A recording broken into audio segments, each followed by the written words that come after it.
Father and son were shot dead after an argument over noise with a neighbor in Brooklyn.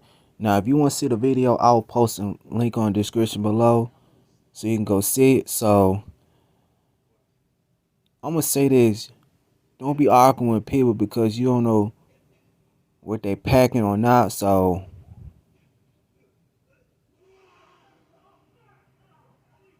I'm not really going to do that because you don't know if somebody's strapped or not. So, I'm just going to report this.